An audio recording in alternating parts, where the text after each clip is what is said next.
Hey guys, my name is David. For the last roughly year or so, I've been a member of the PowerTech podcast, and I've trusted Eric and Andy to help me as a hockey dad, raising my kids and trying to figure out the answers. I don't have all the answers, and it's a great source of information, and it's an area where I feel comfortable leaning on to help me make better decisions. With that said, one thing I do know about is supplements. I find it's hard to navigate the whole supplement world and make sure that you're using products that work, that are effective, and again, are science research based. Blue Star products, incredible brand. Their products are based on research, science, the products work, trademark patent ingredients, and you can find all of the research just by scanning QR codes that are right on the back of the product. Thank you to Eric and Andy for their podcast. I think it's amazing, and definitely give Blue Star products a try.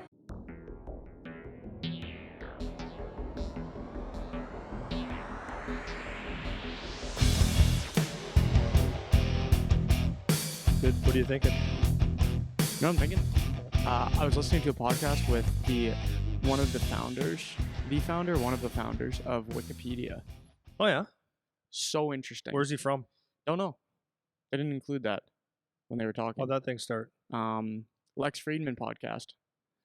Yeah, but how did the Wikipedia start?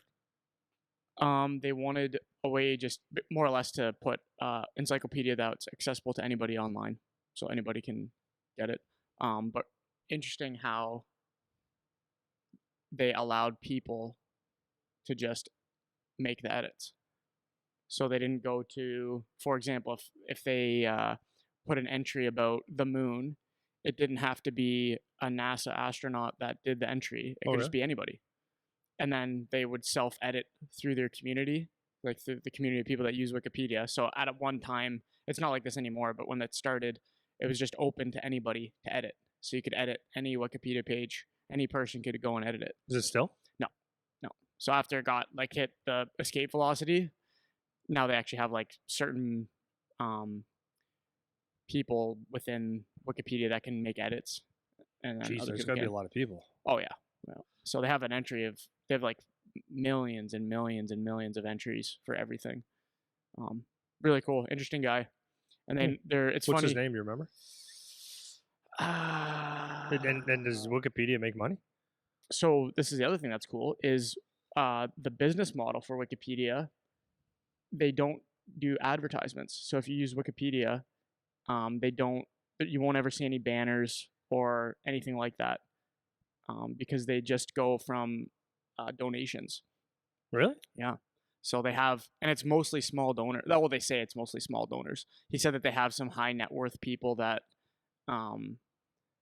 do donate, but for the most part, it's like people donate $20, whatever. So if you go on Wikipedia to look something up, sometimes they'll have a banner on it that says donate whatever. They'll do a call to action every so often when you go on Wikipedia, and that's how they fundraise. So you'll never see an ad. His name was Jimmy Wales, and the other guy who he's not actually a founder. It's kind of a controversial thing. His name's Larry Sanger, and he's kind of a founder but kind of not. But all right. Anyways, so yeah, if you go on Wikipedia, you can check that out. It's really cool, and what a freaking website, man! It's unbelievable. So what makes it interesting to me is to donate, you'd have to really be on Wikipedia a lot, no? Well, it's kind of it's the same as the model that we have here. It's if you really like the podcast and you've got value from it, then you right? I understand that, but it's I feel it'd be a little different because you have a segment of the population that's looking at a specific thing and can come back every week and stuff like that. Mm-hmm. Whereas you could just Wikipedia anything. I would find that be who? This is my question: who wakes up in the morning? I go freaking Wikipedia. I'm gonna go Wikipedia all day, and then I'm gonna donate some money because I feel bad for using it. It's a weird thing to me, but yeah, but it makes total sense. It's if you Google search something, a lot of the times what is referenced is Wikipedia. So it's sometimes if you Google something and it gives you the quick answer at the top of the page to what you asked, a lot of times it's from Wikipedia, right? So you're inadvertently using it way more than you think. Everybody uses it to some degree if you're Googling stuff ever, you know? What is why Wiki? Why Wikipedia? Any idea? Any website that allows collaborative editing by users. That's what Wiki is for. Yeah, Wiki. Huh. Yeah. So That's the Interesting. so there's like because there's Wikipedia, there's WikiLeaks. That was like a big thing with um Yeah, it was some I'm not even government. gonna Was it a government thing? yeah, I'm not even gonna say the names just in case we get Yeah, to strike on the I channel for it. I don't pay attention. But it's like it's like an open source way where people can just edit what's there. I Right. guess is what the wiki part means. Right. So you put wiki in front of everything, and it implies that there's collaborative editing going on to whatever the thing is. Should do a wiki podcast one day. Yeah, wiki podcast. Everybody can just jump on and edit whatever they feel like. Yeah. So yeah, that's what I was thinking when you asked the question. Interesting to learn from these people, man. Yeah. Okay, so last week we mentioned the topic we were going to do this week, but then we did a different topic last week. So now we're going to do that topic this week, which is about things not being personal. So I'm going to tell a story about that, which is kind of what planted the seed for me before we changed up the topic last week. So I want to go into that. Before we do that, do you have any opening remarks or anything you want to say? Actually, I was going to talk about what we were talking about before, but Sure, go. Just for 2 seconds. Yeah, go for Eric it. and I were just talking before about how he loves to eat. And I said, like, I'm able to not love eating so much, and then we couldn't understand how someone could just when you eat bad food over time, it just doesn't feel good. And then I was talking about beer. I said, but so beer's something I always have to keep an eye on, and I do a good job of it now. But it's one of those things. But my one point was, I have to limit my situations, meaning like purposely say no to a lot of people, to not put myself in a situation where I am accessible to booze. I don't want to sound like I'm a Alcoholic. chronic here, but but my point is that it's a vice. in order to stay healthy for me, I need to limit my beer, and I want to feel good. So I only have a couple here and there now.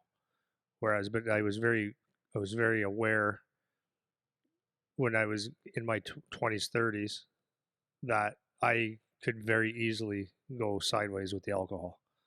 So it always kept that in the back of my mind. And then as I got older, I was able to really shut her down. So that was the first thing I wanted to say. And then, but so basically the environment wins. So taking that to the next level, it wins in everything. Like you're saying, if you're not totally dialed in, the brownie beats you every time. So I track my food every day because of that exact reason. Yeah. Yeah. And it's the same. Your environment wins. Like for me, and this is why, like, I'll say no to a lot of things. Like, hey, just stop over, and it's going to be, just like the family has happy hour. That's one thing. That's what they call it, happy hour. And it's just down the road from us, and a lot of times I don't go, and because it's not, I've done a lot in a day, but a lot of times I don't go because what's going to happen, I know, is there's going to be a bowl of peanuts, a bowl of this, a bowl of that, and I don't want it. And then there's going to be a couple beers, and I don't want it. So I know that if I go, and this is not me saying I'm weak and I just buckle at everything. I just know the environment wins because we'll be talking and I get bored and I start with one, and then I'll eat everything. Every freaking piece of it, even if I hate it. Like pretzels, you throw a pretzel in front of me, I'm not interested in eating a pretzel. But if it's there long enough with a beer or just someone yapping, I'll take one and then I'm done. I am done. Especially if it's like the end of the day, later in the day, you've been up all day, you worked all day, whatever, and you're a little tired. So maybe now the willpower isn't as strong as it was earlier in the day, or you hadn't slept well for the last few days, and now that temptation, it's a lot more enticing. Or if it's just mindless, you're just having like you said, mindless conversation, and it's just there. And that's something for me. The food thing is my thing where like I could be diabetic like that. And that's like, I'm not even saying that lightly. It's just, I'm not just making a joke. It's just like I can I get totally see myself going off the rails with eating food. 100%. Yeah, you love it. So it's instead of putting myself in the battle, how about we just like don't have the battle? And sometimes that's just makes things a lot easier to handle. So we covered two simple things there, food and alcohol. So obviously if you're 12, you shouldn't be worried about the alcohol, but that is applicable to just about any part of your life. For example, when you come home, like this is where your environment wins. So who you hang out with is who you're going to be like. You ain't got a choice, right? So if you are hanging around or you're around a like-minded people, for example, you come to this gym and work out and you got like-minded people, many of the times the activities that occur outside of this is healthy habits, right? So hey Eric, you want to go for a golf after the workout on Saturday? Yeah, that'd be great. Let's go golf. And then it's pretty innocent, pretty good, and it keeps you in a good frame. Whereas you might have guys that it's like it's video games or parties. It's like that's what we do after, and it's like your environment wins. So that's another reason why you always want to make sure that you choose your friends wisely, and then picking up habits that are good from other friends. Does that make sense? So I just wanted to touch on that. And then the last thing I wanted to say, because it leads into our thing today, is I was just thinking a little bit, and I was looking at, because we're talking about don't take things personal, and there's like two sides to get, like there's two sides to this, and a lot of the times, like I always want people to take responsibility for their actions or what they can control in this game, right? So one of the things I've noticed, and maybe this doesn't make sense yet, but it will after, is like I just got two examples off the top of my head. I got a really good player here. He's not going anywhere though. Okay, he's not going anywhere, but he's actually could be really good.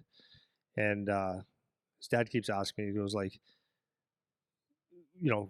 what about this? What about this? And I've told him exactly what he needs to do, and the kid won't do it, right? So there's a situation where it's like you have the skill, you have the talent, you don't have any desire, right? So as a coach, I just sit there and I go like, hey dad, what else do you want me to say to you? Like I've told you the truth this many times. Like you can't start blaming everybody for it. I got another kid that's actually pretty good. Not actually pretty good. He's very good, as he's been told from his coaching how to play, and it's like he doesn't do it, or he does it very intermittently. So it's like when things don't work out for you, like it's clear what they said. Now do it. So like, what's the gap, right? So my other point to this was, because this will go into our podcast as well, is like a lot of players look for compliments, which is fine, but without getting the deficiencies pulled out of you, or someone say, Eric, like let's pick a spot. You can score goals. Like you're really good at scoring goals. But I'm just telling you, if you want to play on this team or if you want to get to another level, you have to come back to your own end better. I'm using an extreme, right? Ignore it. If you only want to hear that you score goals, you don't become better. You have to take that other piece and put it into play. So without getting feedback on what your deficiencies are, like how in the hell do you get better, right? And then when the questions kids should ask, or parents even, is what do I need to get better at, coach? And get honest feedback. Or what do you see that I could be better at? It doesn't. I don't need you to carve the shit out of me. But if it's like speed, okay, I need to work on my speed. Like someone, like, because there's a way to say things, but some people don't say it the right way, right? So it could be, you need to be more aggressive. Like you need to be more aggressive. You're soft as baby shit. Okay, you could take that as like, what an asshole, or you could take it and say, is that the message that I'm showing out there? Like I'm soft as baby shit when I play. I need to tighten that up. That's actually a compliment disguised. You know what I mean? So it's taking what people are seeing as a negative. That all it's saying is to work on this, you're gonna be better. So I was just thinking about that and work on those things. So I was thinking about that because we're talking about. I was looking at our questions that we had here, and I was just kind of saying this just reminds me of this. It's like the lead up to a lot of people that, as we go into this, people that take things personally. For example, you're slow. You need to be faster. You can't keep up. That's not personal. It's just an observation, and it's something that you got to say. I mean, maybe it hurts your feelings a little bit or whatever, but it's like it's just reality. And here's the thing: as you move on to higher levels, it's the honesty that's like you can't pretend your way through. You're either not fast enough or you are, right? You're not intelligent and don't have hockey IQ, or you do. You're not tough enough. Did I say that one already? Or you're not. Like bottom line. Yeah, I get what you're saying. Yeah. So kind of running with that a little bit. Most of the people that comment their issues or they have a reason why they didn't make it, and not and a reason that's a little bit like a dishonest reason, not just like I wasn't good enough or I didn't work hard enough or whatever, but it's like, oh no, like this happened and that's why I didn't make it, where it's almost blaming. A lot of those kids are the kids that were on the margins, right? So kids that maybe they were skilled enough but couldn't put it together in the game, or they couldn't be consistent enough, or whatever the reason is. And I think a lot of these types of people that make statements like that, like how many times did you not listen to the instruction you were given because you were busy saying what an asshole? Or how many times did you not improve the thing you needed to improve because you were like willfully blind to the reality of your situation? And that's kind of the basically what I want to point out with the episode as we start to go through it is you can take things personally and then not either you'll miss an opportunity because you took something personal that maybe wasn't personal. Maybe you're attributing something being personal that actually wasn't. So you're putting a problem there that wasn't actually there. And so, and things like that. You guys kind of get what I mean. So what I wanted to do is kind of shed the light on that side of things. And that's not to say like sometimes things are personal. Like sometimes the GM is out to get you or the coach is out to get you or whatever. But more times than not, that isn't actually the case. And I'm going to start with the story that kind of inspired this for me, unless you have something else. You good? No, like I was going to add to that, but no, go. Okay, so basically what happened was, and this is a story that's close to us. I'm not putting any names on it or anything, but I was talking with a few guys in here, and we're doing our normal spiel in the summer of, where are you going next year, what team are you playing for, and whatever. And it's very common with kids that aren't playing in the OHL that play junior still, so that would be junior B, junior A. They jump around league to league or team to team because they're trying to look for a better opportunity in another league or a team recruited them to go. And there's a lot of kids that just end up playing on 3-4 different junior teams when they're not already in the OHL or whatever because they're chasing an opportunity, whatever. Cool. And that's not necessarily an issue. I'm not saying that like that's a problem that they jump team to team. Sometimes it can be a problem, but what happens a lot of times is some kid will maybe make a team as a fringe player, and then they either get cut from that team partway through the year, or they end up getting traded to another team partway through the year because they weren't good enough on that particular team.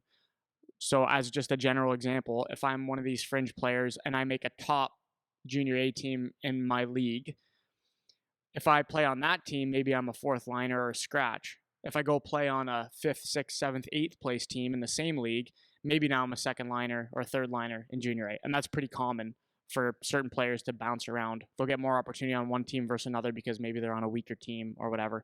And I think everybody understands that makes sense. So I was talking to a few of our guys about, where they're playing, where they're going. And it was a few kids that had done this. They'd done a jump around a little bit.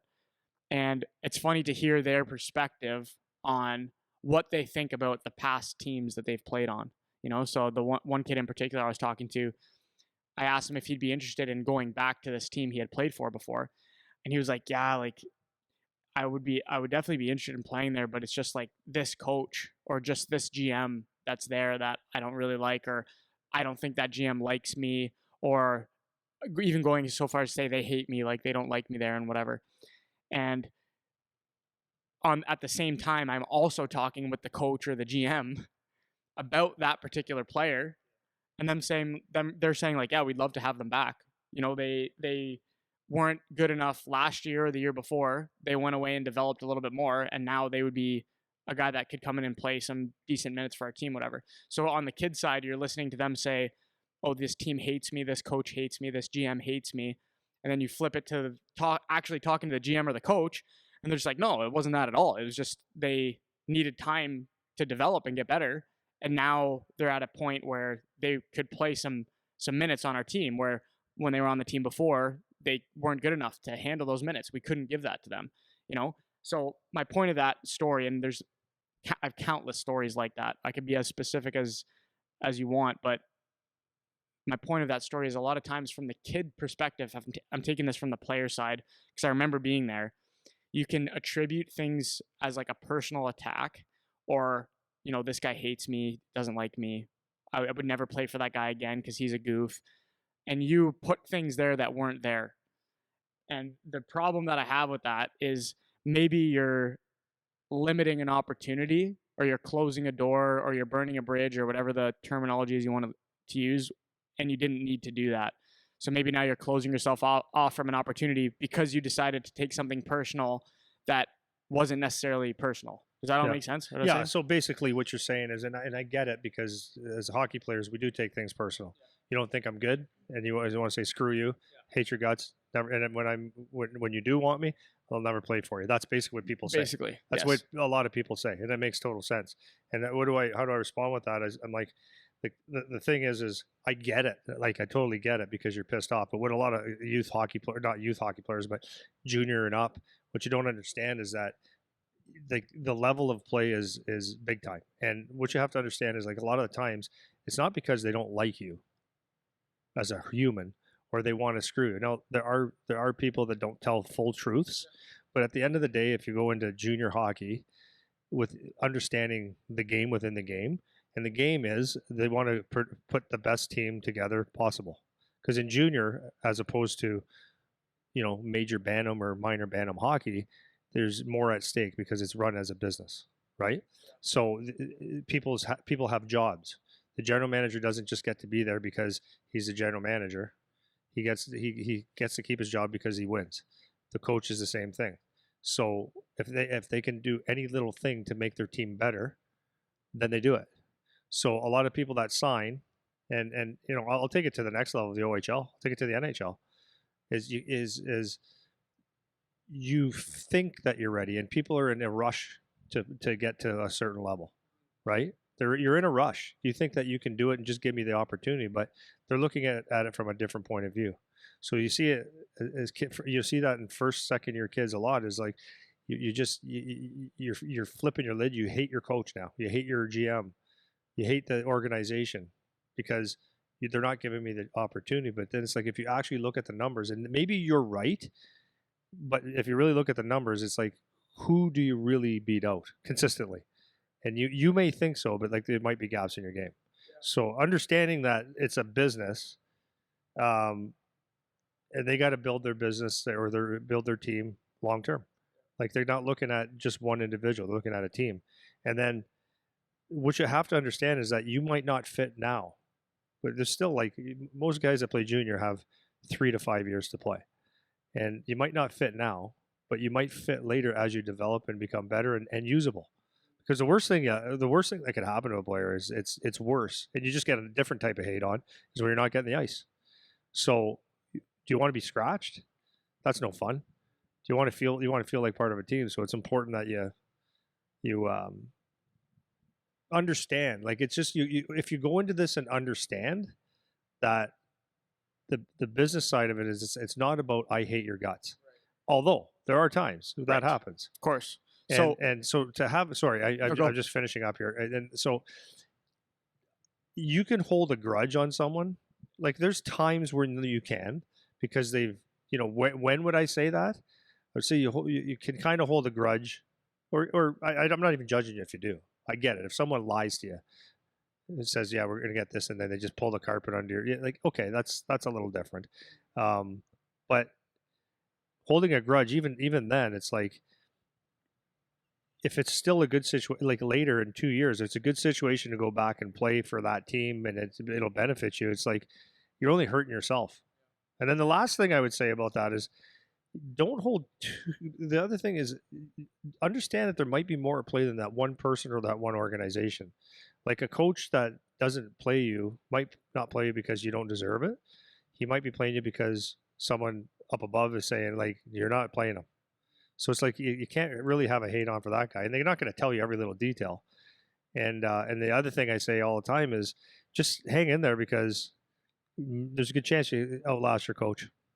Yeah, that's a good point. Well, I mean, you hit a couple things I was going to touch on. Okay, anyways, well, that's okay. Perfect. Touch. No, that's perfect. Like, you set it up well. I one other story that came to mind when we were talking is, there was a kid that he maybe a few years ago now. He had one of these situations where he was on a team and then got traded, and he was doing the hold the grudge thing. And I remember talking to him, and he was telling me about the situation, and he was choosing to not go do something that would have helped him, just because that one person was involved in the situation. And knowing the person he was talking about, that person, to your exact point, doesn't hate the kid or wasn't trying to screw the kid or whatever, because I had conversations with that person also, so I got both sides again. But talking to the kid, he's like, I'm never doing that ever because this person is involved and I hate him. And it's just like, okay, like I understand in the situation from your perspective how you would be upset by that and whatever, but now exactly what you said, it's later, it's different, and this would actually be helpful to you to go and do that. So you're gonna, what's the saying, you're gonna chop off your nose to spite your face? Is that the, You can is that say the saying? So he was doing something that was actually detrimental to his own development because this person he didn't like was there. And it's just, it's a little bit of immaturity for sure, a little bit of, I understand your position, but once again, if you can just understand going into it that there's more at play. And that was the other thing I was going to touch on, is there's a lot of situations and circumstances that can be explained by things going on behind the scenes that you don't see, you know? So from the GM side of it, maybe they're working on a trade with another team and they've been working on it for a year and a half before you were even on the team. And they trade for somebody, and now instead of you being the third line guy, now you're the fourth line guy and maybe getting scratched sometimes. It's like that has very little to do with you. It was a situation that was happening already for a year and a half that you didn't know about, you know? But that's a situation where you could go into the, wow, he screwed me because he said I was going to be third line and now I'm fourth line getting scratched or whatever, you know? And then you start to get that sour taste. And I know we're focusing more on junior age players because this is where that makes sense for players to have that attitude, because those things can happen. But you never know, like, what is the ownership saying? What are the agents saying? What are the coaches saying? What are the team management people saying? What's the goal? What are they working on behind the scenes that you don't know about?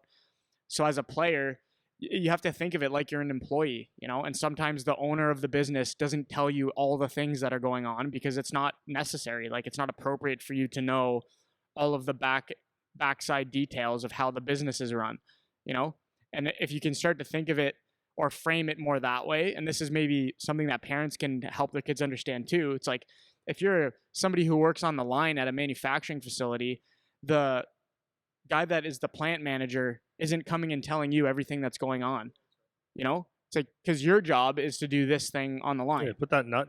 Put that thing there, and that's what you're supposed to do. And if you move that up to a hockey team, it's the same thing. Like, you guys are the troops that are on the front line. Your job is to get pucks to the net, or your job is to finish your hits, or your job is to be a centerman and do the XYZ.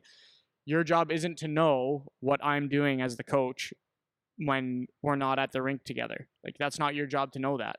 And I think kids, they don't realize that. And when you don't realize that, then you can start to take things as personal because you're the one that is in the center of your own little world and you don't have the zoom out skill yet, you know? Yeah, 100%. So that's kind of what I wanted to outline first, is like, you need to understand going in, like you said, is not everything is personal, because if you take things personally that aren't necessarily personal, you might be closing an opportunity that actually will help you later. And if you're one of those guys that's on the margins, like I said, you need every opportunity you can get, because if you're a guy that could either make it or not, you're one of those borderline guys, then you don't want to burn a bridge or close a door or limit yourself from an opportunity because you feel like holding a grudge against a particular individual. Like, it's of no benefit to you outside of the circumstances where that's actually what's going on and you're 100% sure that that's what's happening. Yeah.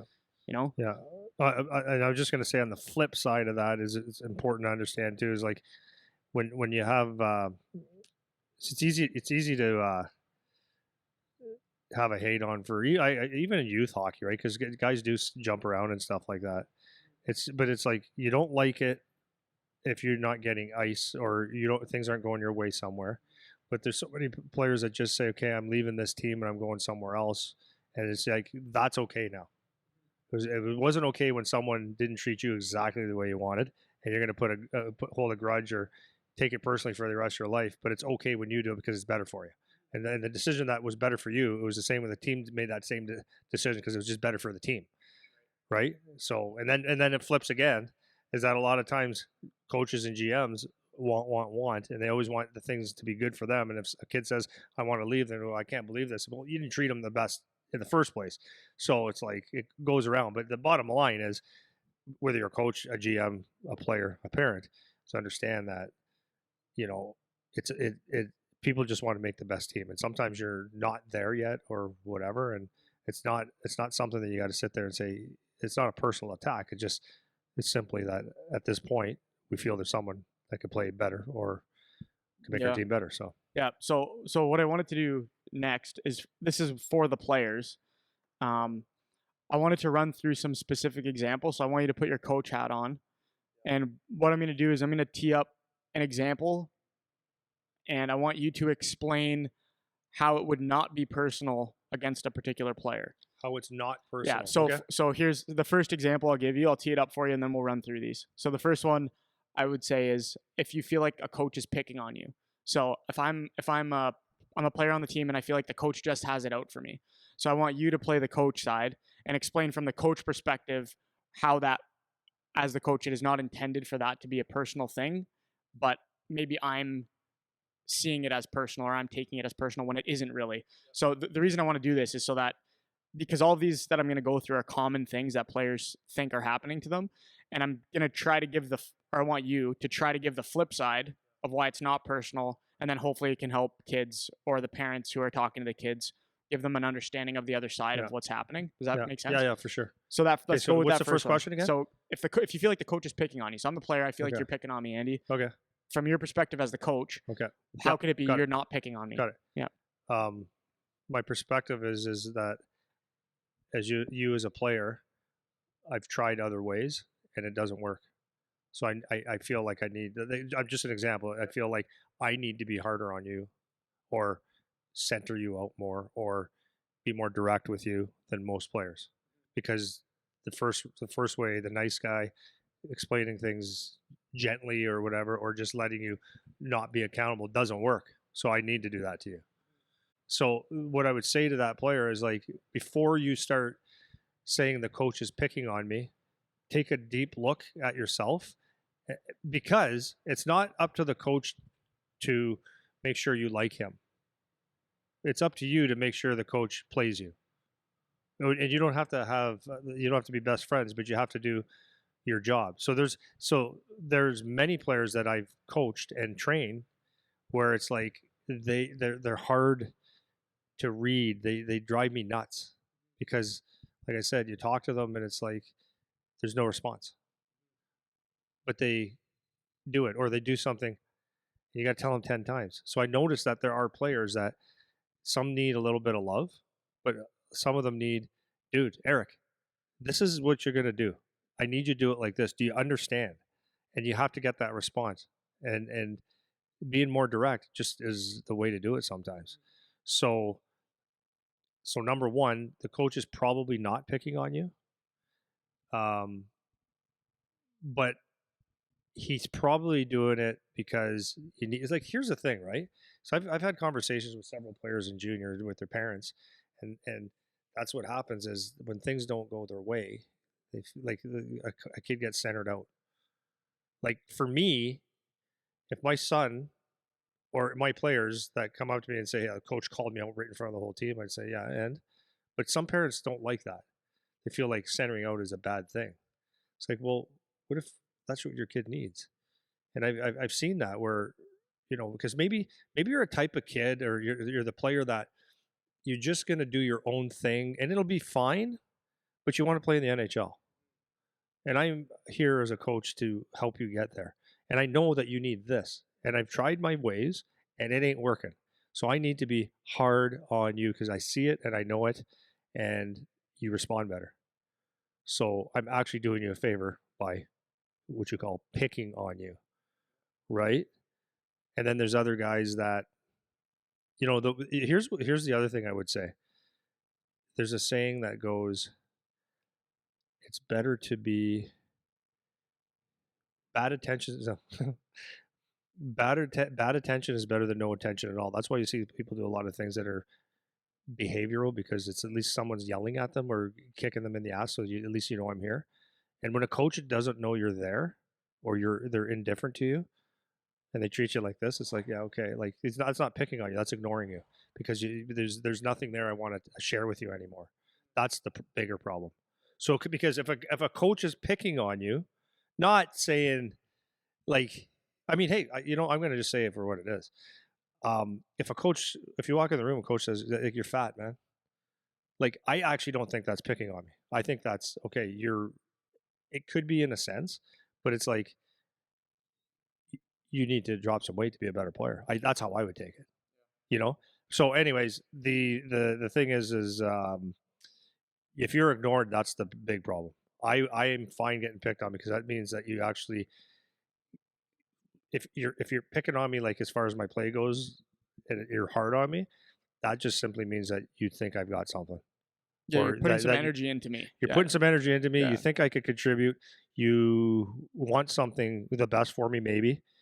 Maybe you're just a dick, but there's a reason you're picking on me because you want more because there is more.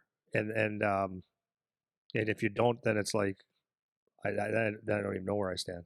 Yeah, So better to be punished than be ignored, kind of thing. there it is. It's a beautiful Yeah, word. it's good, eh? Yeah.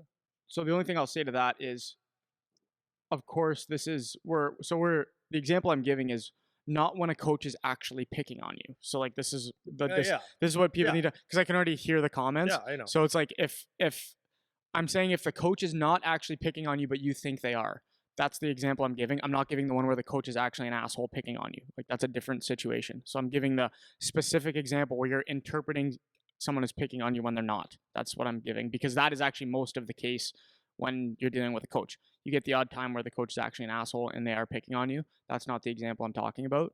So the only thing I'm going to add to that is when you're on a team, and this is, again, I'm talking more about like junior age, because when you're younger, you would hope that the adult is more of an adult and they're understanding that I'm dealing with younger kids and they need to be able to navigate that better, and their communication style you would hope would be better, even though sometimes it's not. But this answer I'm gearing more towards kids that are like maybe 15, 16 and up into junior hockey and beyond. It's up to you as the player to kind of conform to what the coach is asking or what the team is asking or what the organizational philosophy is. Because if you don't do that, then you're the one that doesn't fit in. So a lot of, I think parents are more guilty of this, or kids, because hockey players have this self-centered thing when they start playing junior where they think the whole world is about them. And it is not the coach's job to change so that you're happy. It's nice if they do, but it's not, they don't have to do that, and they shouldn't be expected to do that. You're trying to fit into a team structure. So if you feel like the coach has it out for you, then to your point, maybe you need to do some self-analysis. Like, what am I doing? Like, what behaviors am I doing? What ownership can I take to make this situation better? Because I feel like my coach doesn't like me, or my coach is picking on me, or whatever the situation is.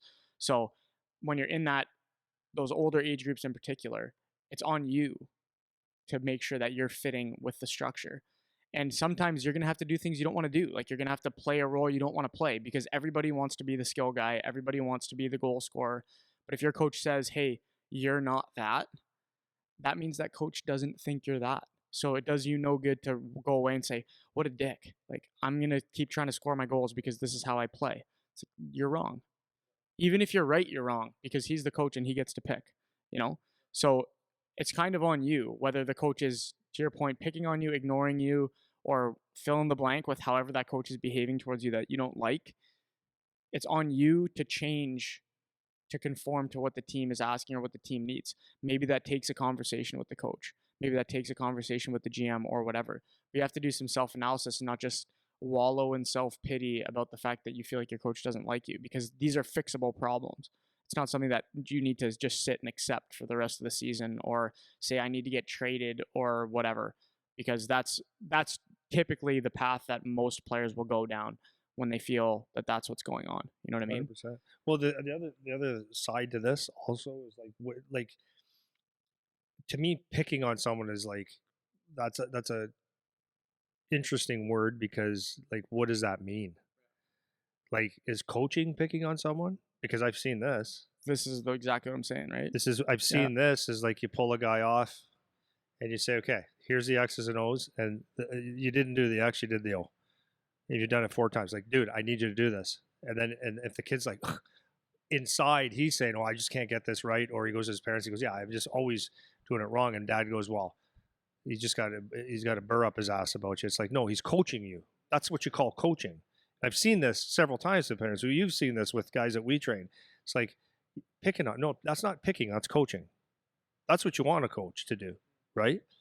Then also, what is your kid doing? Because I've seen this, man. They don't like this was my point when we started. That's what I was talking about. Is the kid that comes in every day. We start at 3 and they comes in at 3:02. Yeah. You're late, man. Yeah. You're late. Yeah. Now you bug me. You're late. Why aren't you here 5 minutes early? If your parents are driving you, can you ask them, please get you here earlier? If there's nothing you can do about it, then okay, I understand because you're 12. But if you're 16, 17, 18, 19, 25, it starts at 3. You need to be here early so we can get ready to go. Now you're bugging me consistently. What else is it?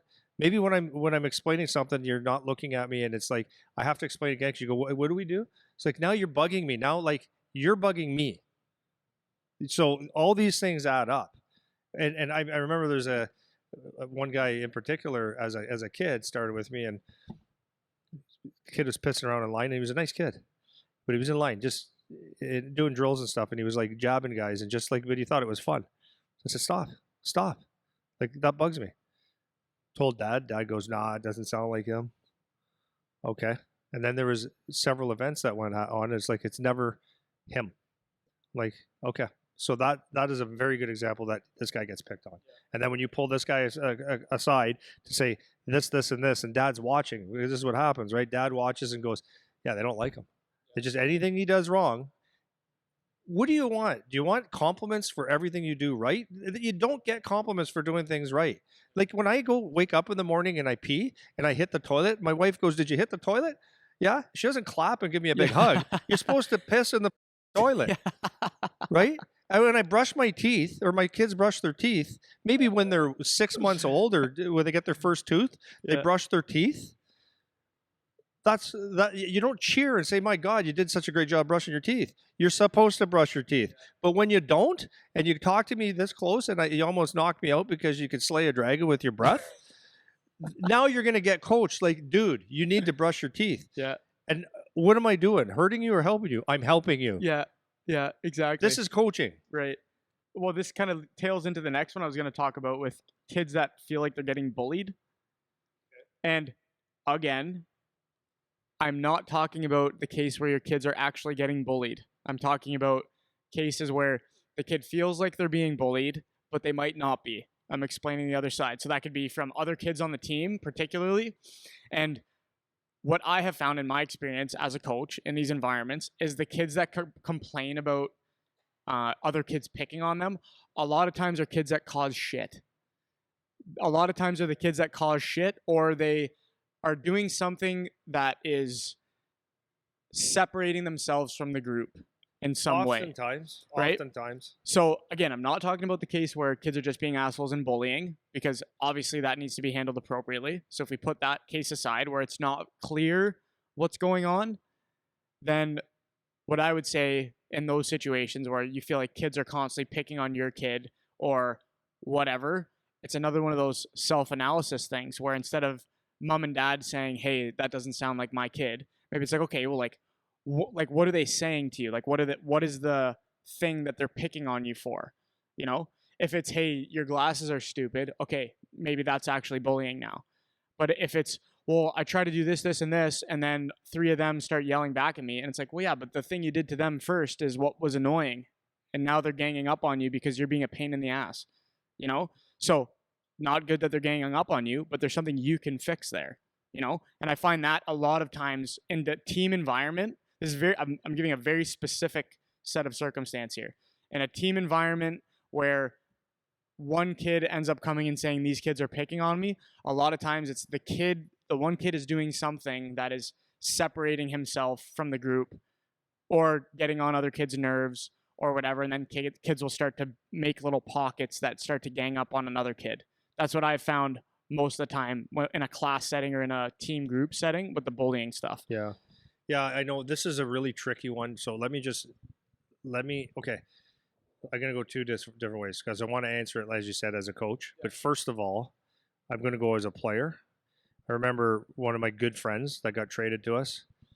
He was drafted to the New York Rangers. So he got drafted. He ended up being my right winger, 6'5", great guy. Actually, no, not a great guy. To me, he was a great guy, but he was geeky. So he was the smart guy. He was the guy that wore a toque as soon as it got a little bit cold, which was weird to us.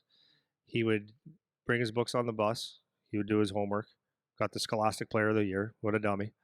So he didn't fit in what you call that hockey model, right? He was different.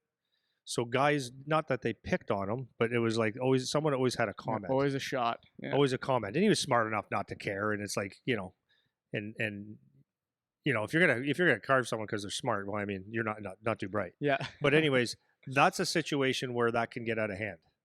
And to me, bullying, and I forgive me, guys, if I'm not politically correct, but for me, bullying would be when he opens his books and you throw his books on the ground and say something like really, really, really derogatory.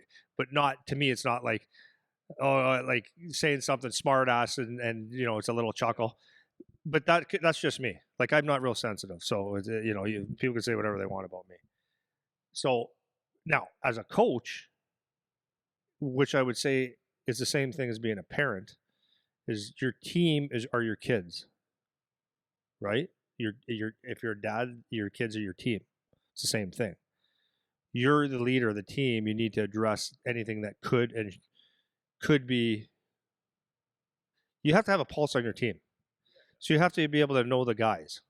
You got to be able to know that every time I say it to Eric, I can see the body language. It's not fair to him anymore. It's like you guys are crossing the line a little bit. So I need to go number one to my leadership or someone that I feel is crossing the line. And I've done it with my son. So that's good there, bud. That's enough. Not with his team, but like in life. He did it with you the other day. He was saying something to you. Actually, he was joking around with you. I don't remember. Anyways, he said something in a response because you guys piss around a lot. Yeah. And I said, okay, that's he wasn't picking on you, but it's like, to me, it just crosses the line of being derogatory. Mm-hmm. There's, you know what I mean? There's a line of respect that you cannot. For sure. And you didn't even take it that way, so that doesn't matter. Yeah. But for me, I don't even remember what you're talking about. Yeah. But for me, it's like I don't want that. So that's my pulse on the team, my pulse on my kid. That's what you have to do. So, like, number one, go to your leadership or the kid that you feel is getting a little out of hand and say, listen, I know what's going on. Like, I'm not saying it in a bad way. Like, Eric, I know what's going on. Rob is the geek on the team, but he's a good player. He's your teammate. And of course you can tease him a little bit about being a brainiac. It's all good fun. But there's certain things that cross the line. As a team, we don't get closer by crossing lines. We were teammates by maybe saying nothing or keeping it really, really light. Let him be who he is so you can be who you are, blah, blah, blah, blah. Then I would also go to Robbie. That was the guy's name, Rob. And I'd pull him aside, just like not even like in a place where we're just walking out. Hey, Rob, come here. Hey, listen, keep doing your homework. Keep doing that shit. And tell him why it's good. And listen, are you good? Like, I know the guys ride you a little bit. Are you good? And find out where he's at, because he could sit there and just shake his head and say, like, no, I'm not good. It sucks. Right? It's an issue now. Yeah, now it's an issue. And it's like, so for the people that say, like, I'm not a bully guy, right? Like, I'm not into this stuff. But it's just, to me, it's common sense. If you got a teammate that it's actually you're hurting him or you're making him feel like it's not good and he feels bad for doing what he wants in his life, then that's a line that shouldn't be crossed. You need to help that guy and to teach your team. And it's just better. Yes. And so I think this kind of goes into a good, sorry, go. No. And I was saying, and if Robbie goes, yeah, I just, like, every time I do something, it's like, okay, you're 20 years old, you're 6'5", like, you're gonna have to tape an aspirin to it a little bit. Yeah, like, you gotta toughen up just a little bit. Like, they're not, like, don't take everything so personal. And this is you're leading into, no, you're good, because you're leading into a little bit of the parenting side of it too, not just the coaching. It's like, if you have a kid who you feel like they're on the receiving end of the kind of bullying that isn't an issue, the kind of where you say they're being bullied, but it's that the kids don't know where the line is yet and they're poking fun and doing that kind of stuff. I'm not talking about the serious bullying where the kid is actually going into depression now, and like, we're not crossing that line. Then because I see this with kids all the time, it's like, you need to be able to identify the quirky parts that might be the target. So if it's something that is actually, you feel like might be an issue, it's like, again, it's you take responsibility for your own behavior. Or if your kid is young, help them understand why they might be getting made fun of for a particular thing. It's like, well, you carry a stuffed animal around everywhere you go, right? It's like you're asking for it, man. You're asking for it. And now, if you really want to take the stuffed animal around everywhere you go, then you're gonna have to take the heat, man. People will look at you funny. They're gonna look at you funny, and you have to be able to handle that. And if not, get rid of the stuffed animal, and they'll stop. Like, like life sorts itself out real quick like that. You know what I mean? So if this is a situation where you feel like you're being bullied again, it's like, again, if it's not the serious causing an issue bullying, then you go down the path you just talked about as the coach or as the parent. You're asking if it's actually an issue. Now we need to address it. But if it's that borderline, the kid seems to be getting made fun of, or there's always somebody who's always got something to say, then let's analyze the situation. And it's like, are you doing something that's good, whether it's harmless or you're being a pain in someone else's ass? Are you doing something to open the door for comments to fly? Because there's always, in a team environment, especially when you're a teenager or beyond, like, everyone is looking for something to rip on. It's 50% of the time you're together. That's what's happening. Everybody's ripping on everybody. So if it's not like, hey, develop some thick skin, kid, if it's not that lesson, then it's, okay, what are you doing that's making people chirpy all the time about stuff? Like, again, solvable problem. And it might not be that your teammates are trying to hurt your feelings, right? Timmy's such an asshole. He always has something to say to me. It's like, well, maybe Timmy just does this with everybody and you're a little more sensitive than other kids. It could be that. You know what I mean? Because it happens all the time with, like you said, you're talking with in here, 50% of the conversation is somebody talking shit. Oh, like 100%. That's 50%.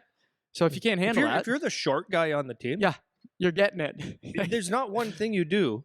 There's not one thing you do in that dressing room, on the bus, with the team and environment. Every joke is it's about how short you are, and it is what it is. And I don't know. Like, that's a lot of people would say you should never do any. You never have any fun either. But if someone cries, if they're actually hurt by it, it's like, I'm sorry, man. We'll start telling you you're tall. I'm sorry. No more short jokes because this guy's, So that's the point with the bullying thing for me. It's like, aside from the actual serious, it's an issue bullying now, which you should be able to identify that as an adult, or if you're a kid that's older and can handle it yourself. Aside from that situation, then it's just like, hey guys, like, maybe they're not trying to hurt your feelings. Like, maybe it's okay. I think a lot of the times, like I think a lot of people that would make a comment on this, like, I'm not generalizing, but I guess I am, is that there's a and maybe this is what people think is bad, but there's a culture in hockey unlike anything else. It's like things that, like, I don't think in corporate events necessarily, maybe, like, if you go to a hotel, you don't put leaners on someone's doors. Yeah. Right. So people that don't know what that is you bucket of water, you lean it on the door, you knock on it, walk, they open the door, there's water all over it. Some people would be like, what the, like, lose your mind. But that's like, this is the culture of hockey. It's like nonstop. Mm-hmm. And it's mostly in good fun. So, yeah. And then there's extremes, 100%. Yeah. Next one is kind of, I guess this is more for the junior kids too, or maybe not. If you got cut or you got traded from a team. So I'm, let's say I'm a 13-year-old AAA. I played AAA for 2 years, and then I got cut this year from the AAA team. Or I played a year of junior, and then I got traded to a worse team that I didn't want to go to. You can walk away from that thinking, oh, we got a new coach this year, and he must just hate me. Or maybe it was the same coach as last year, and I feel like this coach doesn't like me, or whatever. Same thing with the trades. It's like, yep, this GM, they hate me. They think I'm no good. They think I'm shitty. What's kind of the flip side of that on the coaching end or on the GM side that you'd say for a player? So as a player, and I've been on every side of this, right? I've been the sought after guy, like, and this is in junior too, sought after, like, can't wait to have you, love you so much. Guy gets fired, the next guy doesn't like me at all in any way. And then I've had mediocre, like, yep, I'm one of the guys or whatever. And when you feel like someone doesn't like you, like, as a coach or a GM, it's an interesting one. It's not easy. I don't wish that on anyone. But hindsight, like, you go and do your thing, and hindsight is number one is, look at what you are doing first, or what you could be doing to contribute that. Now, I know for a fact, because I'm not better than anybody. I understand this. Is like there's kids that just when they walk in, it's like, oh geez, everything about them, body language, they talk like, right? Yeah. You're ready to go, buddy? Yeah. Yeah. It's like, okay, I'm having a hard time already. Yeah. Okay, so I've been on all sides, so I get it. But getting traded, cut, whatever. Number one, it's just a decision. It's looking at look at the business of it. Everyone's trying to have the best team. Everyone's trying to have the best team. So, and as a responsibility for the coach and organization and general manager, that is your responsibility to put the best team.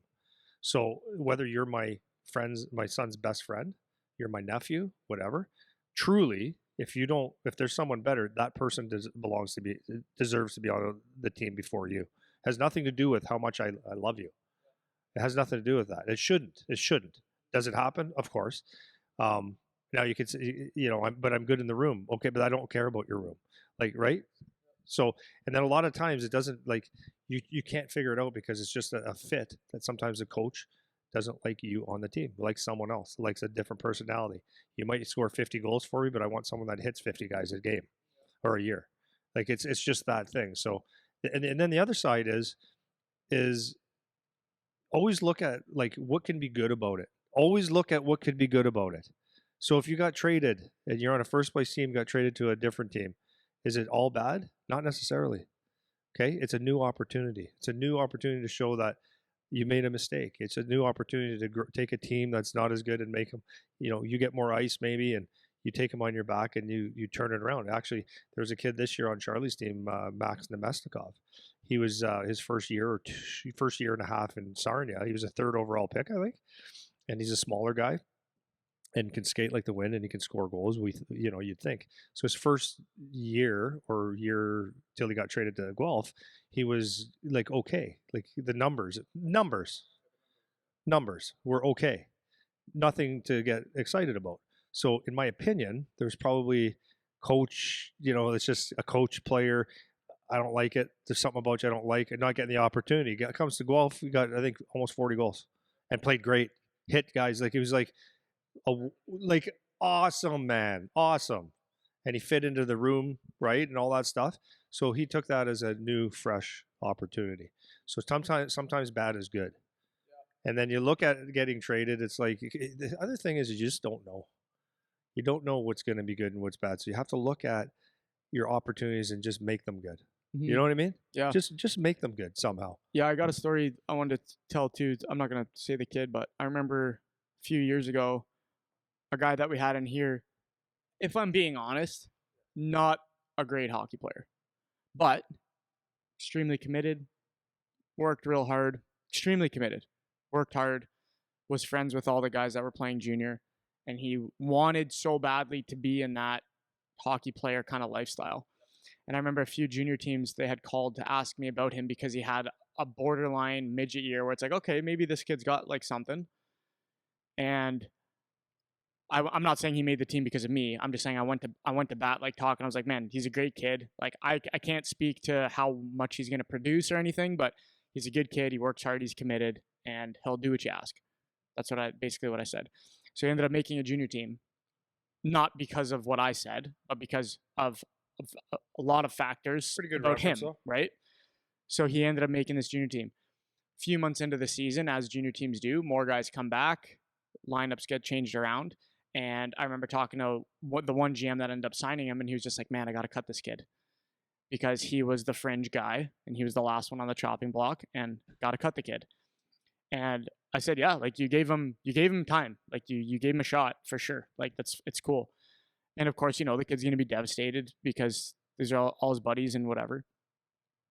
And so the kid gets cut.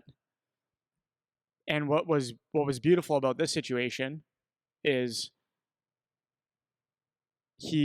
there was good communication on all sides. Like, the GM communicated well with him, and he knew exactly where he stood. He knew exactly what was happening and all that. So he didn't get blindsided, which a lot of times that can be the issue, is like the kid gets blindsided and now he feels like you hate him. But the communication line was there. So the kid was crushed, but he understood. It was like, I'm just not good enough right now. And a lot of times when kids get traded or they get cut, they're unwilling to accept the fact that maybe you're just not at the level you need to be at yet. Instead, they deflect to coach is an asshole. They don't see that I'm better than this, or I could play in that position better than that guy, or whatever. They go to those types of reasons and they miss out on maybe you're just not there yet. The type of player you want to be, maybe you're not good enough at that yet to be on this particular team this time at this, like for this year. And so my point of that story is this kid ended up dropping down to another junior team, and he ended up doing fine, and he's still trying to chip his way back up to play on another junior team. And he's good. He's got a good attitude about it, and he's stuck with it. He's still working. He's still like working on his game, trying to get better. He didn't just shut down and go home and pack it up and say, this is bullshit, I got screwed. He didn't do that. And he might never make that team again. It may never happen where he makes that team again, but he might, because he's still doing the work to get better. And so the reason I wanted to tell that story is because, like I said, a lot of kids, they'll just go to assholes screwed me, and they don't reflect on maybe you're just not good enough yet. And I think that's the trick, especially even at the younger ages. Like I said, the 13-year-old that played a couple years of AAA and then gets cut. And then, for the rest of their life, they were a AAA player that got screwed. And it's like, well, no, you played 2 years when you were 10 and 11, and then maybe you weren't good enough to play anymore. And that can be the reality. But if you ignore reality, then you don't fix your problem. You can't ignore it forever. Eventually it comes out in the wash. And so that's the only thing I would add on to that is like, you need to be very honest about what's actually going on in a situation where you get cut or traded. Maybe it's not someone's out to get you. Maybe it's just you're not good enough. But it could be for the betterment of your betterment. I don't know. Yeah, betterment. Yeah, betterment of your development. Yeah. So, like as you were talking about that, I just thought of two real quick things. Okay, 2 guys are going to get drafted this year from the London Knights. Their name is Oliver Blanc and Barkey will too, but Easton Cowan. Okay, they're going to get drafted if they're not like they are. So they were drafted the same year as my son. And the first year of junior, which is very common in London, is that your picks go and play junior B for a year. Well, that sucks. That's you don't listen. You don't get drafted at number 21 or 26 or 30 overall, okay, with the intention of going to play junior B. No one's excited about that. You're saying the London Knights, I'm going to play for London Knights. Guelph Storm, I get to play for the Guelph Storm. That's all you care about. So, typical fashion of London Knights, the Hunters, is they said, no, you need to develop and be based. I don't know the words. Okay, I'm speaking for them. Is you need to go develop because let's say there's deficiencies in your game, or it's going to be better for your development, and we'll call you up for some, but this is where you need to get good. And I would say that most people are like pissed about that, but it's not what happens, how you handle it. So going down there and playing junior B for the year, there's not the glory. Your ego is that's a blow to your ego, but they learned and they practiced with the team. They played junior B, practiced with the team, got called up for some games, and they were in that system doing the right development. Are they better off today than they were if they didn't get ice last year in their first possible year? They're better off. They're going to go very, very high because they got an excellent system with excellent coaches and they had the right attitude. So the thing is that you can call your agent and say, what's this shit? Right? And this is where parents, and this is where the system itself, but like parents and agents need to have the right attitude about it and say, like, this is actually going to be good for your development. Yeah.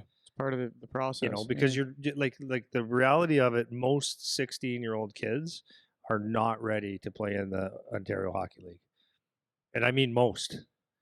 And if they do, it's just like good for them, I guess. Well, even if they do, normally it's with limited opportunity. Well, of course, right? and then you get the guys that get 40 points their first year and they beat people up. It's like, okay, that's then you belong. And there's certain guys that can play that belong, but it's like, most kids are not ready for that, socially, mentally, and just from development. So it's embracing the bad. Like, it's good you got drafted high. It's bad that you got, no, it's not necessarily bad. It's good because the Hunters are thinking long-term for you. They want to make this team good for the next 4 years, not just make you happy today. Yeah. You know what I mean? I Yeah, want to be a think player, it's easy. man. It's easy to think that they forgot about you or something too, right? Absolutely. It's so funny to see. Like, I was talking to another one of our guys, the Division 1 commit, and he's just played his first year of junior, and he's talking about, well, I got to go to a team where I'm going to be the go-to guy, and it's like, even as a Division 1 commit, the odds of you going to a high-end junior A team or junior team, if you, like, let's say you go to the USHL or BC or in the OJ or whatever, the odds of you being a go-to guy at 17 are like non-existent almost, even as a Division 1 commit, because it's not easy now. Just because you got drafted or just because you're a Division 1 commit, like, it's not an easy time now to play junior, And I remember I was talking to Charlie about this too. I was like, man, if you drop down and played in junior B, like, it's not an easy game. It's still a hard game that you have to play. Like, you can't, if you think you're going to go there and just float and you're going to get all these points and all this great stuff, it's like, no. If you go down and bring your exact game that you play in the OHL there, you'll dominate.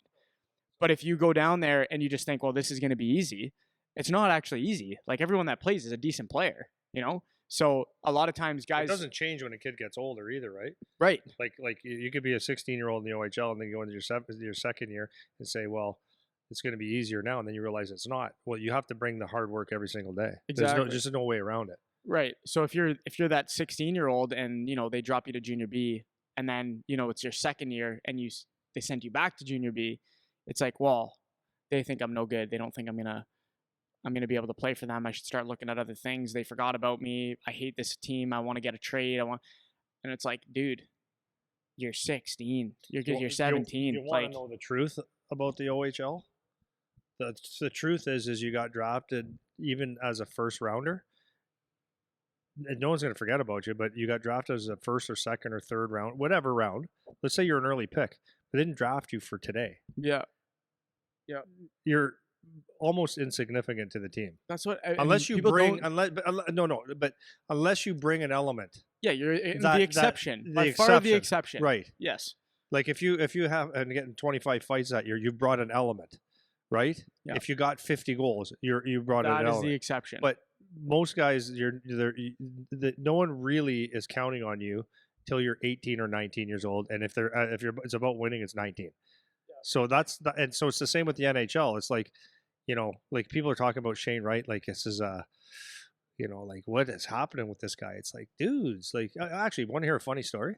Charlie showed me a picture of Bushy that plays with Charlie. They showed the I didn't even recognize Bushy in this picture, but him and Shane Wright were at grade 8 at graduation in their suits. And Shane Wright looks exactly the same as he does right now. Same height and everything. I didn't recognize Bushy. I said, who's he with? He goes, oh, it's Bushy.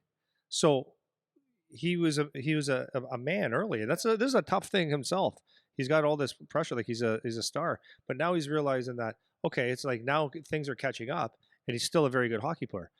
So like this big thing about like, oh, he's a bust. No, he's not a bust. Now he's got to learn how to play with what he's got. Yeah. In the best league in the world. So he might not make the Seattle Kraken like last year. He didn't. And he might not this year. And it's okay. Because he's at 19 or 18. He's young. But if he makes the National Hockey League and is a player that they were expecting him to be at 22, that's all you ever want. Mm-hmm. So no one forgot about you. Well, and this is it's so important for parents to be able to relay this message to their 15, 16-year-old, because they don't know. How are they supposed to know? Like, I had a conversation with a couple of kids that got drafted here, and they were talking about another guy that got drafted, and they're like, I can't understand how this guy got drafted. Like, I don't understand. And I'm like, what do you mean? Well, he's no good. Like, he's not good at all. Like, how could they have picked him and not this other guy that is better? And I'm like, well, maybe that other guy is better right now to you, But if we go, point for point, pick any skill, and we make the comparison, who's going to be better in 3 years? Not today, So this other guy, like, he's 6'5". This other defenseman you're talking about is not even touching 5'11". okay, there's a big future favor for that guy that's 6'5", you know, he can shoot a puck. He still looks like a little boy. He's got like all of these things because, to your point, it's not about I'm going to get drafted at 16, jump into the OHL, and now I'm there. It's like, no, like you got drafted, you have an opportunity, and maybe in 3 years you'll be a good player there. That's the thought process from the adults making the choices, you know? So it's important to try to keep that perspective or understand that perspective when you're young, and kids won't know that. So that's why it's important that you have mom and dad or whatever to help explain that to you, you know? Yeah. Well, that's why I laugh. Like, people will say something about an early pick that a 16-year-old, right? It's like, wow, he's a first-round pick, and he had like 9 points. He's not very good, eh? It's like, you don't understand. You don't understand. You don't Man. understand. Because everybody they think of Connor McDavid. That's the thing that everyone goes to. So I had a few other examples, but I think people get the point. So we'll jump to. Well, you could beat the dead horse. I have like 5 other ones we could talk about, but whatever. We could be here for 2 more days. I want to flip it to the parents a little bit now, because parents are just as guilty as players of taking things personally. Well, I would say parents put that on their kids more. Like if a kid has a shit attitude about things or take things personally, it's probably because the parents help with that. Oh yeah. Well, and I mean, you've had more conversations than I have with parents where it's like they're like personally offended by something that happened with their 12-year-old's team or something. Listen, you know? It doesn't stop. I'm sure parents in the NHL with their kids playing in the NHL think the coach is an idiot. Exactly. So this is why I wanted to He's flip. He's not an idiot, by the way. This is why I wanted to flip to parents, because this is exactly, they do the same shit, but they're adults, so it's less excusable. So I'll list the ones that I have here, and then you can kind of attack it however you want. So a couple of the things we're going to talk about is like parent cliques, where it's like if you feel like as the parents you're being excluded from like the team club parents, whatever, you know. You think your coach is an idiot, or the coach is screwing your kid or not giving them opportunity or singling them out or whatever from the parent perspective.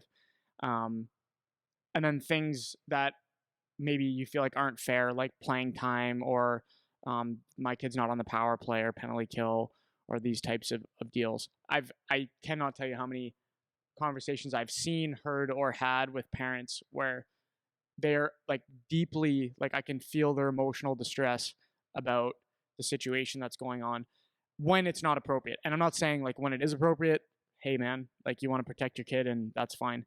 But there's so many times where it's just not appropriate and it's just out of line on the parent end, because they take it personal on behalf of their kids. So I don't know if you want whichever one of those things you want to kind of talk about first, or if you just want to talk about it in general. First one, clicks. Yeah.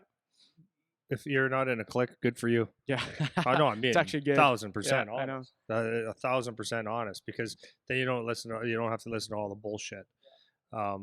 If you're just a weirdo and people don't like to talk to you because you're throwing them off, which we've had a couple, that's a different story, but then you don't know the difference anyways, right? Pigs don't know pigs stink. So, right? So the cliques are like the worst thing ever, because all you hear is a bunch of bullshit. And then that's how you find out, that's how you find, or you get in tune with what everyone's thinking. Like the coach is an idiot. Look, he should have done this, should have done that. And then you start watching for things. So like my thing would be like, as a parent, hockey parent, and I've always tried to do this. I don't know if I'm great at it because in Guelph, I've got a ton of friends. So maybe I'm in a clique. I don't know, but I don't follow people. So I would go take my kid to the rink. I would be friendly to everybody. Hi, how you doing? Genuinely interested. Eric, how's if we're talking, I'm not going out of my way. How's everything at PowerTech? Good. You enjoying it? That's awesome. Kids are good. Yeah. And I saw that stuff. That's all good. I don't want to talk about hockey with you because you're self-serving. I'm self-serving. The coach is an idiot. I don't want to talk about the coach, all that stuff. So I'm better off on my own. And then just a lesson in life is that the more people you follow, the more of you're just in the herd, right? If real, true people that got their shit together don't need to be in the herd, right? They can think on their own and they can make a decision. So that's what I say about clicks. Stay away from them. You're not losing any friends. Trust me. Yeah, I know, and it's a weird thing too, because like a lot of times, like kids' parents are just friends because of other things too. So it's like, who cares, man? Like, it doesn't matter. You know, like the kids play baseball together too, or the kids, they have drawing class, or their sisters are in the same on the same soccer team. Like, you don't know. So it's like, if there's a parents that hang out and you're not included, like, come on, man, what are we 15? Can I tell you a funny Yeah, story? go. I won't go into too much detail. I told you this before, but this is what's funny. So there's always a couple guys that I could, at the rink, we go have a couple beers when Charlie was in youth hockey. And it was always light. We were just joking around. We didn't talk about hockey. The exception would be, wow, he had a good game. Wow, he played a good game. That was it. I swear to God. So we were at where the kids played. There was a big table. So we sat there. We were having a beer. And then the serious Click Dads came. And Just kills the vibe. so I had both, one here, one across like where you are, and then a table full of other dads and moms. And they're all just talking about hockey. So just if anyone doesn't know this, I'm a really funny guy. No, like I got some stories, right? Like if I have a story, you want to listen. So I go, oh man, I said, you guys want to hear a funny? So everyone stopped, said, yeah, what happened? So as I started talking, it took about 5 seconds. And these other guys, they realized it wasn't about the hockey game. The coach is an idiot. Who we're going to be playing the playoffs, blah, blah, blah, all this stupid shit. And as I'm talking, they all just turn their heads and they continue their conversations, except for my two buds. And so I finished the conversation, and I looked at John, and I go like this, and he started laughing because he caught it right away. And I looked at my other bud, and he started laughing. I said, they didn't, and I said out loud, I said, didn't hear one word. It wasn't about hockey, and they didn't hear that either. Yeah. So it's like all they care about is that negative or the bullshit that's not real. Yeah, exactly. I'm not saying everybody's like that, but that's like the clicks. That's what That's the they're click so shit. invested in their kids, the team, the coach. Yeah, I got it. What about the coach is an idiot or ice time kind of shit? Coach isn't an idiot. Yeah. Some coaches in youth hockey might appear to be idiots, but they're doing it. I always love it. Like one of the things I heard a parent say is like the coach has to do something, and I challenged the guy and I said like what's something? Well, I don't know, something. And he said it like God. It's like, okay, but what's something? What's the something that you like? If he wrote on the board, we need to do something. Like, how do you execute something? He goes, well, no, like they got to do something. I go, yeah, that's how much of an idiot it is. He's actually got a breakout and a forecheck and a power play, and you have something. That's your words. So the coach probably isn't an idiot. He probably took a course in hockey, and he might be goofy. He might not do it the way you like it, but he's probably not an idiot. And then the higher level you go, like if you sit there and say with conviction that your OHL coach or your junior B coach is an idiot, then you're wrong. They're not idiots. They're not doing things the way in favor of your life and your kids, what you see in your kid. So they're not idiots. Yeah. As far as hockey goes. As far as hockey They could goes. be idiots outside of hockey, but they're probably not. Yep. Always exceptions to the rule. Okay, let's go to coaches real quick and then we'll leave. Because coaches can do this too. Where coaches take it personal, like the parent complaints or parents going crazy about everything, or they're being blamed for everything as the coach, or kids talk back to them or have bad attitudes and things along those lines. It's from the coaching side of it. I wanted to include the coaches in this too because coaches are just people too. And so all the crazy shit that parents do, the coach is also capable of doing because it's just another dad or another mom that's in the same position. So maybe as the coach, maybe you can talk a little bit about some perspective on that. If parents are constantly complaining about stuff you're doing, or you got a bunch of kids that are, not buying in or bad attitudes or talking back or in those a story, types of things. There's a quick answer. We just talked about it. It's part of the deal. You coach, you're an idiot. It's just the way it is. If I don't give you ice time, you don't like me. That's just the bottom line. You don't like me. You think I'm an idiot because I'm better than that guy. It's always going to be that way. Parent watches their kid. Listen, I've seen this. A kid getting ice, like let's say OHL level, can't get him off the ice, and then, let's say it's a game that's 6-1 now, and it's like get the fourth liners out there. They're like, kid's missing a shift. It's like, come on, man. Like this guy is ruining my kid's development. It's like, no, he's not. This kid's had 4 shifts. Your kid had whatever. It's a 6-1 game. It's called development. Coach isn't an idiot. This is just part of the territory. Comes with the territory. Your coach, you're the idiot. And then people will like you until things don't go their way. And that's just the bottom line. And now, as far as the kids, given, if they have negative attitudes and stuff, that typically comes from up top, because you should be able to have a conversation with your kids on the team and say, like, here's what's happening. Now, a good coach will do that, or a coach that wants things to go well and steer the ship the right way. He's going to talk to kids and say, hey, you got something going on here. Your attitude is like you're getting screwed or whatever. Here's what's actually happened. This is how I feel. That's a good way to do it, because communication is really good. But having said that, not all coaches communicate, and they don't have to. It's up to them. So, anyways, you coach, you're the idiot. Period. Always will be. The fans will hate you because every decision you make is wrong, unless it's a genius move, right? Yeah, unless you win the championship.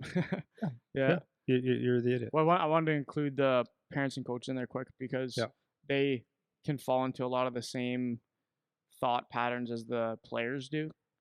Yeah. So don't, as coaches, don't take it personally. You just know going in, and it's easier said than done. But I'm hoping that just from the discussion that we've had, it gives like some perspective to the other side. It's like a lot of things that you can interpret as being a personal attack aren't necessarily personal in any way. All it ever is I don't know if it's all that it ever is, but what it typically comes down to is you will not be as liked, or you will be disliked, if someone's kid is not getting treated the way they feel their kid should be treated. And that could be right or wrong. I mean, like I said, you'll see a guy snap and call a coach an idiot when they're 11-0, but their kid missed a shift or they put someone else on the power play. He immediately becomes an idiot. Yeah. So the last thing I'll kind of finish on, just going back to the players, because I remember doing this when I was a player, and I wish I wouldn't have, but I did. Don't force the victim narrative if it doesn't belong there. So that doesn't mean you can never have a poopy pants party. Like, sometimes you're going to have that just because you're a teenager, and that's what happens sometimes. And that's okay, as long as you can cap it at a certain point. But a lot of times, and I hear this from players constantly, is they're the victim of their coach not treating them properly, or not seeing how good they are, or not giving them enough opportunity, or fill in the blank with whatever. And there's just that victim mindset of like, they did this to me, not I'm responsible for not doing what they asked, or I'm responsible for not being up to par with what they need. And you're just better off with that second mindset. If you take everything like it is your fault, or there is something like that you could do to improve the situation, then you're just going to be better off, and you'll be able to improve far beyond anything else. And then you won't, this is probably the most important point, is you're not going to unnecessarily close a door or burn a bridge because you're trying to hold a grudge, like we talked about at the start. And I could sit here for the next 3 hours and tell stories about players that did that, are doing that, have done that, where they're just negatively, the only person they're hurting is themselves. And that's kind of the moral of the story for the episode today that I want to leave with, is don't cost yourself because you're too busy being a victim, or you're holding a grudge against an adult of another organization or something, where they weren't even trying to make anything personal, and you made it personal when it's not, or whatever. So I just wanted to leave that off. I think it's an important topic for players, particularly in that junior age, but even younger, but particularly in that junior age where they're kind of responsible for their own play now. It's very, very easy to go into that mindset of, blames anything except for me for why my situation is negative, or whatever. It could be your line mates, it could be your coach, it could be your GM, whatever it is. So just try to steer clear of that as much as you can. Do you have any closing remarks? Just end exactly what you said, is like, you just have to own your life. Mm-hmm. Like, be responsible for, like you said, for things that happen to you or for you. Be responsible for it. So things that all the things we talked about is like look inside first and say, what can I do? What did I do to contribute to this? What can I do to fix it? People generally walk, if you like, here's the deal, right? If you walk in, going back to the time thing, if you walk in at 2 for a 2:00 appointment at 10 after 2 or 5 after 2 for a practice or a skill session or whatever it is, you're in the bad book. So make it look at that. Maybe make sure you get there at 10 to. That's something you can evaluate.